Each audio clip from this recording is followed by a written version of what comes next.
Hola, ¿qué tal? Hace tan solo unos días la Asociación Parkinson de Móstoles organizaba una más que interesante conferencia no solo para los que padecen esta enfermedad. Allí se habló de los diferentes tratamientos que existen para la disfunción eréctil, pero como nos parece tan interesante el tema, hemos querido repetir la charla, eso sí, con forma de entrevista. Por eso hemos invitado aquí a los estudios de Sur Madrid Televisión a una de las personas que allí estuvieron. Se trata de Cristina Martínez, ella es psicóloga y sexóloga. ¿Qué tal? Hola, buenas. Bienvenida. Muchas gracias. Y viene también en representación de la Asociación Española para la Salud Sexual, que fue precisamente la encargada, ¿no?, de organizar esta charla en la Asociación Parkinson Móstoles. Sí, realmente nosotros en la asociación lo que hacemos es dar difusión a todas las disfunciones sexuales, tanto masculinas como femeninas, y en este caso, pues en la Asociación de Parkinson de Móstoles pudimos ofrecer esta charla sobre la disfunción eréctil, todas las causas, tanto a nivel orgánico, psicológico y todos los tratamientos que hoy en día existen.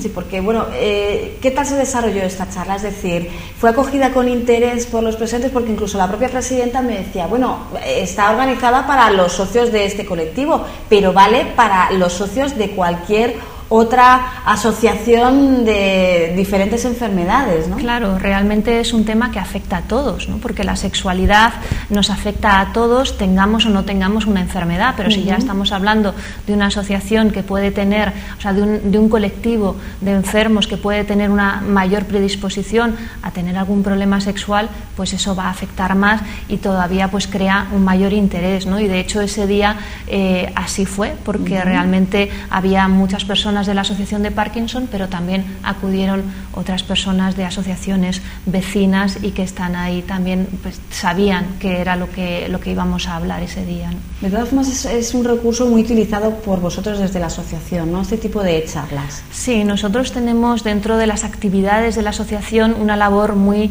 educativa y de difusión, sobre todo de dar información a las personas pues que realmente tienen un problema sexual, y para que sepan qué es lo que pueden hacer, ¿no? Porque nos damos cuenta que realmente hay mucha desinformación respecto a la sexualidad. En el caso de la charla a la disfunción eréctil, que es pues una disfunción que es muy común en los hombres, sobre todo pues cuando se alcanza cierta edad, y además cuando eso pues va unido, como decíamos, a algunas enfermedades, ¿no?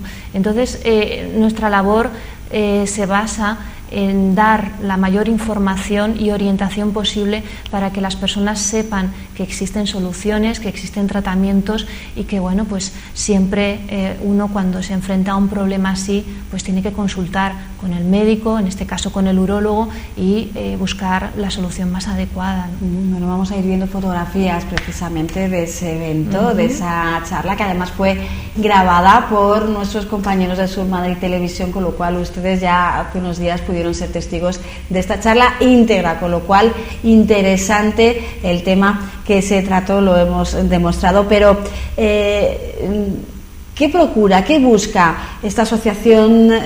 Porque no tiene ánimo de lucro, entonces ¿qué es lo que pretende en cierta forma en la sociedad? Claro, realmente lo que pretende es esto, ¿no? Poder dar acceso a toda la información necesaria para que cualquier persona que tiene un problema sexual pueda acceder al médico y buscar una solución adecuada. Es decir, hay muchas veces los temas sexuales se viven con muchísimo tabú, con muchísima vergüenza, y a veces uno no se atreve a ir al médico a consultar lo que le pasa porque surgen estos complejos: ¿qué va a pensar de mí?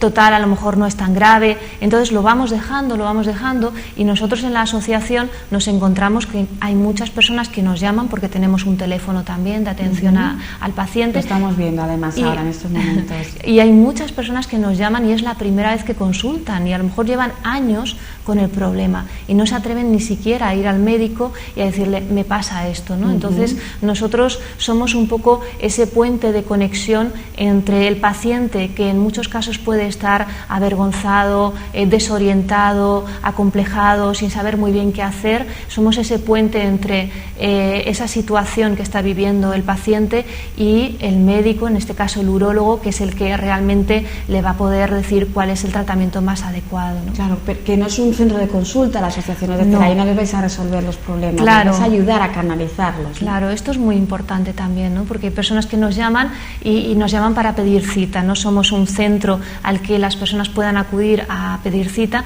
pero sí le vamos a ofrecer toda la información para que puedan acudir a consulta, tanto información sobre la disfunción sexual que está padeciendo como pues referencias de urólogos o de psicólogos dependiendo de cuál sea el problema y a quién se tenga que dirigir, ¿no? Y aparte de ese 902, de esa línea telefónica que hemos mencionado, esas charlas, ¿qué otros recursos tenéis pues para poder informar a la población de todo esto que estamos hablando? Bueno, pues tenemos nuestra página web en la que aparecen pues mucha información de las disfunciones sexuales, como decíamos, tanto masculinas como femeninas. Tenemos el teléfono de información al paciente, que está pues disponible, como decíamos, para cualquier persona que tiene un problema sexual y que nos quiera consultar.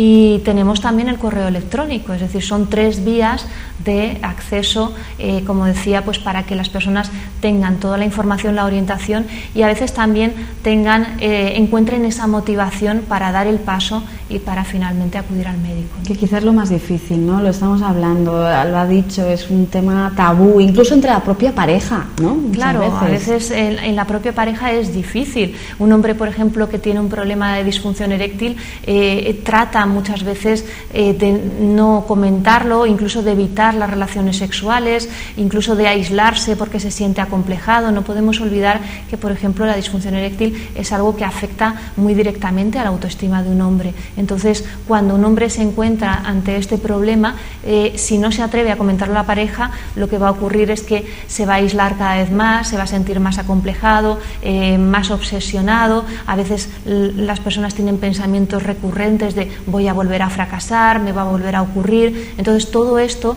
se convierte pues en un cúmulo de circunstancias que cada vez se hace, es como una pelota que cada vez se hace más grande, ¿no? Entonces, si en ese momento esa persona tiene el valor también de decírselo a la pareja y encuentra que la pareja es un apoyo, es una persona que le va a acompañar en este proceso y que juntos van a tratar de buscar la solución al problema, pues lo que hacemos es que mejoramos mucho la situación porque aumenta la confianza, aumenta la complicidad en la pareja y eso va a favorecer muchísimo que encuentren la solución. Lo importante es que sepan que ustedes con ese problema no son únicos, que hay mucha más gente que lo padece, que está tratado, o sea, que está especificado en los libros de texto de psicólogos, de urólogos, o sea, que existe, que no es algo raro que a ustedes les está afectando. Y por eso vamos a hablar de los principales problemas que pueden afectarnos en esas relaciones sexuales. Por ejemplo, nos quedamos con la parte masculina,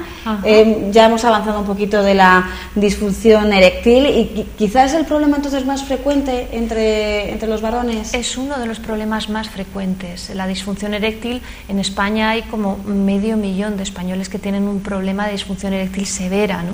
Y que realmente a lo mejor nunca, como decíamos, han acudido al médico, no se han atrevido a dar ese paso y por tanto no han encontrado solución, ¿no? Entonces la disfunción eréctil es un problema muy común.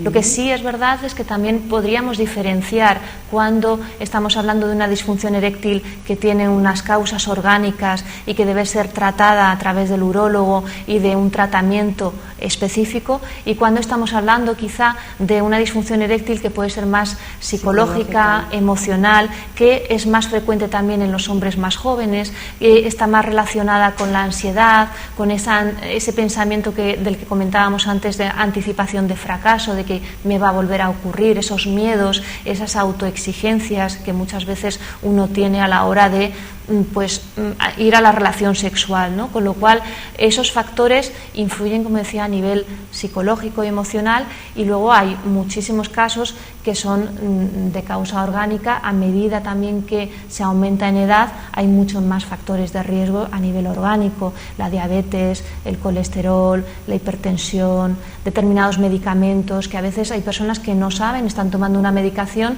y al cabo del tiempo se dan cuenta que tienen un problema de disfunción y no lo relacionan, ¿no? Y puede ser que eso sea una de las causas, ¿no? Entonces es muy importante, como decíamos, acudir al médico porque es un tema de salud, y si no lo hacemos y nos automedicamos, pues corremos un gran riesgo, ¿no? Entonces, las que son causadas por problemas de tipo psicológico, ¿cómo se pueden tratar? ¿Cómo se pueden resolver? Las que tienen una causa psicológica, emocional, se tratan más a través de una terapia sexual, es decir, no es tanto de buscar una medicación que resuelva el problema de forma inmediata, pero sí de trabajar con la ansiedad, con la confianza, con pautas determinadas en la propia relación de pareja y en las relaciones sexuales, para que uno vaya a esa relación sexual de una forma mucho más relajada, ¿no? Uno de los grandes problemas cuando un hombre tiene una disfunción eréctil de origen psicológico es que ya va a la relación sexual agobiado, o va estresado, o va pensando que no le va a salir bien, ¿no? Entonces, en la terapia sexual se trabajan todos estos aspectos emocionales, muchas veces con la pareja, como decíamos, porque va a ser muy importante, y un apoyo, porque no podemos olvidar que es un problema que luego afecta a los dos, es decir, aunque estemos hablando de una disfunción eréctil, pero la pareja también lo vive y la pareja también lo sufre. Entonces, el poder trabajar todos esos aspectos a nivel de terapia, lo que va a permitir es que la pareja gane en comunicación, gane en complicidad, y que empiecen a aprender a tener una relación sexual mucho más rica, no solo centrada en el coito, en la penetración, sino a nivel general. Es decir, la sexualidad es muy amplia, la sexualidad tiene que ver con todo nuestro cuerpo, con nuestra piel, con nuestro cerebro, con nuestros deseos, los abrazos, todo esto es sexualidad, ¿no? Entonces, cuando nos olvidamos de que eso también forma parte de la sexualidad, a veces pues nos creamos más problemas, ¿no? Lo mismo sucede con la eyaculación precoz, que es otro quizá de los problemas más extendidos. La eyaculación precoz también tiene mucho que ver con un factor psicológico de ansiedad. Es decir, normalmente lo que ocurre es que el hombre que eyacula antes de tiempo, es decir, antes de lo que le gustaría, se debe a que lo que está realizando en ese momento le está gustando mucho, es decir, que ese deseo, digamos, de manera intensa, lo que va a favorecer es que la eyaculación se produzca mucho antes, a lo mejor, de lo que desearía, ¿no? Suele ser muy común, sobre todo en los hombres más jóvenes, y es verdad que también a través de la terapia sexual lo que se aprende es a identificar esas sensaciones previas a la eyaculación. Es decir, cuando un hombre va a tener una eyaculación que va acompañada normalmente del orgasmo, antes ya está sintiendo unas sensaciones a nivel corporal. Entonces, cuando uno tiene eyaculación precoz, tiene como, digamos, una dificultad de controlar esas sensaciones previas a la eyaculación, y a través, como decía, de la terapia sexual y de ejercicios, pautas determinadas, lo que esa persona puede aprender es a controlar ese momento para retrasarlo. Estos son los problemas más frecuentes en los hombres. ¿Y las mujeres? ¿Qué es lo que nos pasa? Porque también tenemos problemas, serios problemas, para contar lo que nos sucede y trasladar al médico si tenemos algún tipo de dificultad, ¿no? Las mujeres también tenemos problemas sexuales, como no. Uno de los más frecuentes es la falta de deseo o la disminución del deseo sexual, ¿no? Aquí podemos encontrar muchísimas causas. Una de las principales también es la hormonal. Por tanto, como siempre recomendamos en la asociación, lo primero que debemos hacer ante un problema sexual, sea el que sea, es acudir al médico, en este caso la mujer al ginecólogo, para ver qué está pasando, ¿no? Porque a veces uno piensa, bueno, pues estoy muy estresada o estoy muy preocupada, y sí, puede ser que eso sea